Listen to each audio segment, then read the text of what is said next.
ಇಂದು ನಮ್ಮ ಶಾಲೆಯಲ್ಲಿ ಕನ್ನಡ ರಾಜ್ಯೋತ್ಸವವನ್ನು ಅದ್ಧೂರಿಯಾಗಿ ಹರ್ಷೋಲ್ಲಾಸದಿಂದ ಹಾಗೂ ಗೌರವ ಭಾವದಿಂದ ಆಚರಿಸಲಾಯಿತು.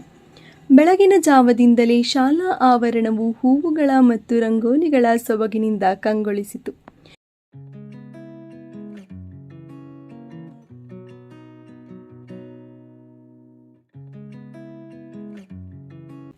ವಿದ್ಯಾರ್ಥಿಗಳು ಹಳದಿ ಬಣ್ಣದ ಸಮವಸ್ತ್ರದಲ್ಲಿ ಕನ್ನಡದ ಪರಂಪರೆಯ ಶೋಭೆಯನ್ನು ಹೊತ್ತು ಮುಖಗಳಲ್ಲಿ ನಗು ಮೂಡಿಸಿಕೊಂಡು ಶಾಲೆಗೆ ಆಗಮಿಸಿದರು. ಕಾರ್ಯಕ್ರಮವು ಕನ್ನಡ ಧ್ವಜಾರೋಹಣದಿಂದ ಆರಂಭವಾಯಿತು.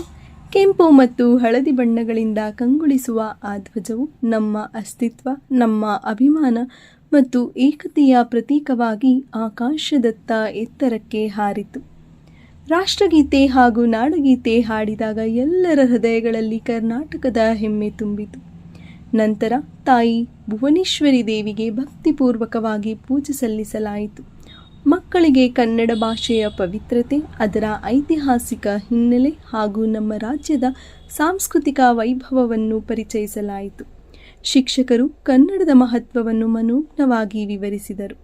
ಈ ಭಾಷೆ ಕೇವಲ ಸಂವಹನದ ಸಾಧನವಲ್ಲ, ಅದು ನಮ್ಮ ಸಂಸ್ಕೃತಿಯ ಆತ್ಮ, ನಮ್ಮ ಅಸ್ತಿತ್ವದ ನಾಡಿ ಎಂದು.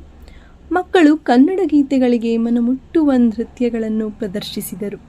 ಅವರ ಹೆಜ್ಜೆಗಳಲ್ಲಿ ರಾಜ್ಯಾಭಿಮಾನ, ಮುಖಗಳಲ್ಲಿ ಉತ್ಸಾಹ ಮತ್ತು ಮನಸ್ಸಿನಲ್ಲಿ ನಾಡಿನ ಪ್ರೀತಿ ತೋರಿತು. ನಂತರ ರಾಜ್ಯ ಮತ್ತು ಭಾಷೆಯ ಕುರಿತು ನಡೆದ ಪ್ರಶ್ನೋತ್ತರ ಸ್ಪರ್ಧೆಯಲ್ಲಿ ಮಕ್ಕಳು ಚುರುಕಾಗಿ ಪಾಲ್ಗೊಂಡರು. ಅವರ ಉತ್ತರಗಳು ಕನ್ನಡದ ಬಗ್ಗೆ ಅವರ ಆಸಕ್ತಿ ಮತ್ತು ಅವರ ಅರಿವು ತೋರಿಸಿಕೊಟ್ಟವು.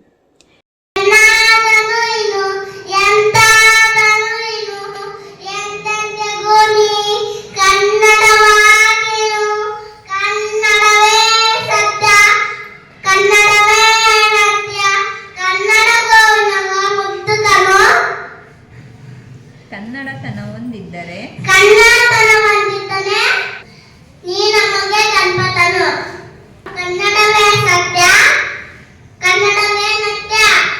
ಕೊಟ್ಟವು.